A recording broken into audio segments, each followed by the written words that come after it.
Hello everyone.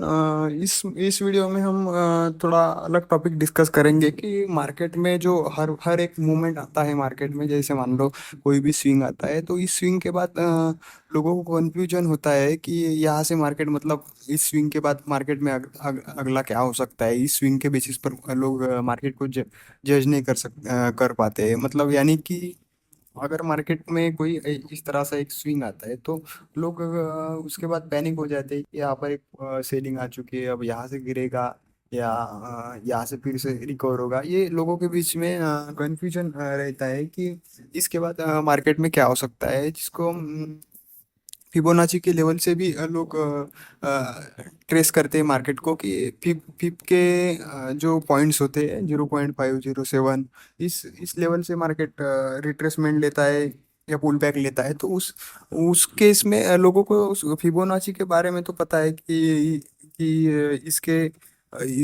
इसके इतने level से मार्केट पलटेगा या इतने लेवल से मार्केट रिट्रेसमेंट या पुल बैक लेगा।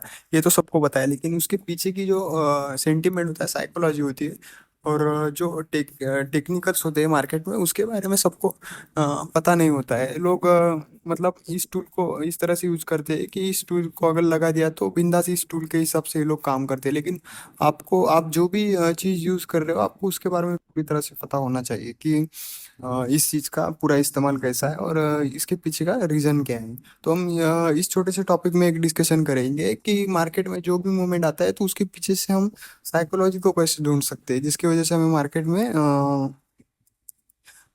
हर मूवमेंट के बाद मार्केट की हर मूवमेंट की साइकोलॉजी को हम इस वीडियो के थ्रू समझ सकते हैं।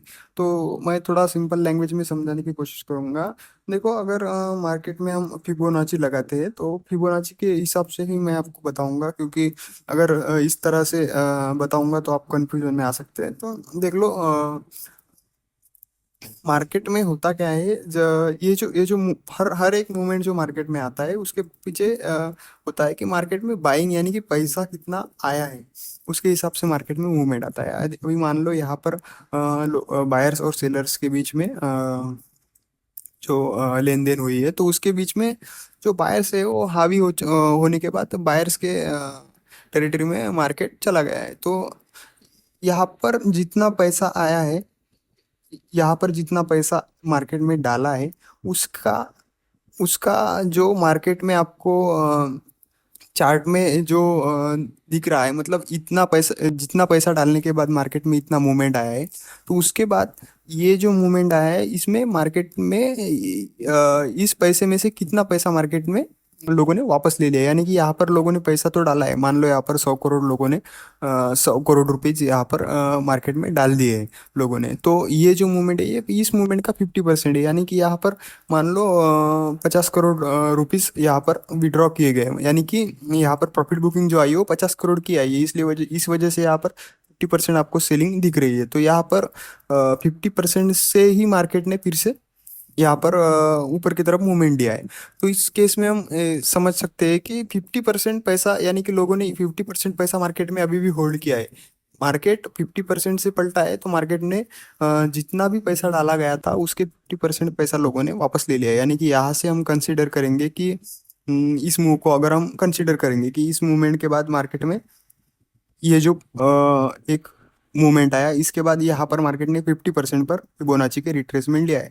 तो इस केस में हम इस तरह से समझ सकते हैं कि जितना पैसा डाला गया है उससे 50% पैसा मार्केट में लोगों ने निकाल लिया है, यहाँ से प्रॉफिट बुकिंग की है। उसके बाद 50% पैसा अभी भी मार्केट में बचा है। तो 0.5 की जो लेवल होती है फिबोनाची की, ये होती है न्यूट्रल लेवल। यानी कि इस लेवल पर मार्केट डिसाइड करती है कि यहाँ से नीचे जाना है या ऊपर जाना है। तो 50% को हम न्यूट्रल मानेंगे। 50% पैसा यहाँ पर लोगों ने जितना डाला था उससे 50% पैसा यहाँ पर निकाल लिया है। तो 50% अभी भी पैसा मार्केट में है। अगर वो कल के दिन, यानी कि अगर नेक्स्ट मूव में वो यहाँ से 50% मतलब पूरा का पूरा पैसा भी अगर निकाल लेते हैं तो मार्केट यहाँ पर आ जाएगा। यानी कि जहाँ पर उन्होंने बाय किया था 100% पैसा अगर निकाल लिया, यहाँ पर 100 करोड़ डाल दिए, यहाँ पर अगर उन्होंने 100 करोड़ रुपए अगर निकाल लिए, तो यहाँ पर पूरा मूवमेंट यानी कि 100 का 100 जो जितना भी पैसा डाला था उतना निकलने की वजह से यहाँ पर एक सम पोजीशन में आ जाएंगे, यानी कि 0 टू सम में आ जाएंगे। तो 50% पैसा निकाला है तो उसके बाद उनका क्या मतलब अगला मूवमेंट हो सकता है। यानी कि 50% पैसा उनका अभी भी मार्केट में होल्ड है, तो उसकी वजह से मार्केट ने बाकी का जो मूवमेंट है ये मार्केट ने दे दिया है, क्योंकि उनका पैसा अभी भी मार्केट में पड़ा हुआ था।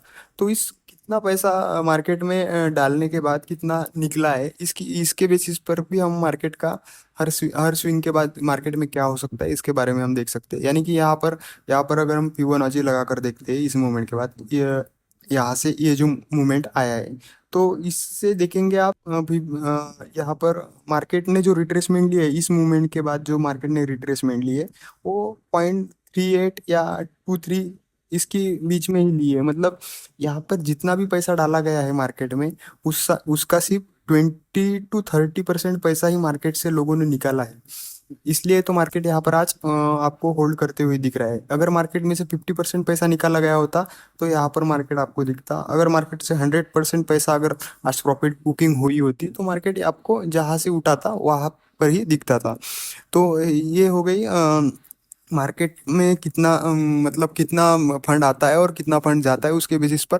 मतलब जितनी बाइंग होती है अगर उस उतनी ही अगर सेलिंग होती है तो मार्केट का जो भी मूवमेंट आ गया होगा बाइंग की वजह से उतनी ही अगर प्रॉफिट बुकिंग आती है तो मार्केट इस लेवल पर आ सकता है। तो फिबोनाची को हम इसके बेसिस पे जज कर सकते हैं कि मार्केट में फिबोनाची के किस लेवल पर मार्केट पलट रहा है। तो यहाँ पर 0.3 के लेवल से मार्केट ने रिट्रेसमेंट, 0.3 के लेवल से और 2.3 के लेवल से, इस लेवल से मार्केट ने रिट्रेसमेंट ली है। तो मार्केट बुलिश यहाँ पर आपको नजर आ रही है, एक ब्लैक पैटर्न भी बनता हुआ दिख रहा है। ये बुलिशनेस इसी वजह से है कि मार्केट में जितना भी पैसा डाला है उसमें से सिर्फ 20% पैसा ही मार्केट से निकला है। तो अभी 80% पैसा तो मार्केट में अभी भी बाकी है। तो 80% में अगर कल कुछ और ऐड होता है, यानी कि 20%, 30% कल और पैसा ऐड होगा ही, तो इसकी वजह से और मार्केट में एक बड़ा मूवमेंट आपको देखने को मिल सकता है। अगर कल की डेट में अगर यहाँ पर ये 80% पैसा जो भी मार्केट में होल्ड है ये अगर निकलता है तो मार्केट फिर से एक नीचे का मूवमेंट दे सकता है। तो इस तरह से हम देख सकते हैं कि मार्केट के हर मूवमेंट के बाद मार्केट का अगला मूवमेंट किस तरह से होता है, जो कि फिबोनाची के बेसिस पे हम देख सकते हैं। तो उसके बाद हम और एक एग्जांपल लेते हैं। यहाँ पर आप फिबोनाची लगा कर देख सकते हैं, यहाँ से एक मूवमेंट मार्केट ने यहाँ तक दिया है। तो इस मूवमेंट में जितना भी पैसा बायर्स ने यहाँ पर डाला है, उस मूवमेंट के बाद मार्केट 50% पर भी आई। मतलब यहाँ से यहाँ पर जितना भी पैसा डाला गया उससे यहाँ पर 30% पैसा निकाला गया, 50% पैसा निकाला गया, यहाँ पर 60%, यहाँ पर 70%। अगर मार्केट 70%, 60% पे अगर सपोर्ट ले रहे होंगी तो मार्केट में ऑलरेडी 60% पैसा निकल चुका है, 30% ही पैसा अभी मार्केट में उनका है। मतलब इस सिनेरियो में आप देख सकते हैं कि यहाँ पर मार्केट में जितना भी पैसा डाला गया उससे मार्केट में पूरा का पूरा पैसा निकाला गया है। यानी कि वन वन यानी कि 100%, ये 70%, ये 60% और ये 50%, यानी कि 100% पैसा यहाँ पर निकाला गया है। तो उसके बाद मार्केट में आपको एक गिरावट देखने को मिलती है। तो इसको हम इस तरह से जज कर सकते हैं कि मार्केट में कितना पैसा आया है और कितना पैसा गया है। ये फिबोनाची लेवल हमें एक्चुअली में फिबोनाची वही दिखाता है कि मार्केट में कितनी बाइंग और कितनी सेलिंग हुई।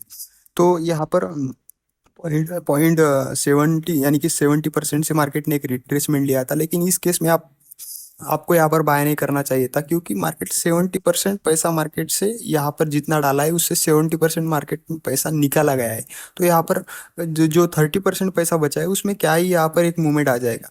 तो इस वजह से यहाँ पर आपको इस लेवल पर आपको बाइंग के बारे में बिल्कुल नहीं सोचना है। बाइंग के बारे में 50%, 30% या 23 जो लेवल्स होते हैं फिबोनाची के, इसके ऊपर ही हम 50% के ऊपर से ही अगर मार्केट कहीं से रिट्रेस हो रहा है तो उसको हम मानेंगे कि मार्केट में जितना भी पैसा डाला डाला है इस मूवमेंट में उसके हम जो फिबोनाची लगा रहे हैं तो उसके कितने लेवल से मार्केट पलट रहा है उसके बेसिस पे हम जज कर सकते हैं कि मार्केट में अगला मूवमेंट किस तरह से हो सकता है। अगर 0.5 के नीचे से अगर मार्केट रिवर्स ले रही है तो उस रिवर्स को हम मानेंगे कि मार्केट में इस रिवर्स में कोई दम नहीं है और यहाँ से मार्केट और नीचे जा सकती है। तो इसी तरह हम फिबोनाची के बेसिस पर मार्केट के मूवमेंट को यानी कि छोटे छोटे स्विंग को भी प्रेडिक्ट कर सकते हैं, जिसमें हम अच्छा खासा प्रॉफिट कर सकते हैं इसके बेसिस पे। तो ये एक थोड़ा सा अलग सेगमेंट का वीडियो था जो कि फिबोनाची के बेसिस पर था। आपको मार्केट की जो भी साइकोलॉजी होती है प्रत्येक मूवमेंट के बाद क्या साइकोलॉजी होती है उसके बारे में बताने के लिए वीडियो था। Thank you, thank you.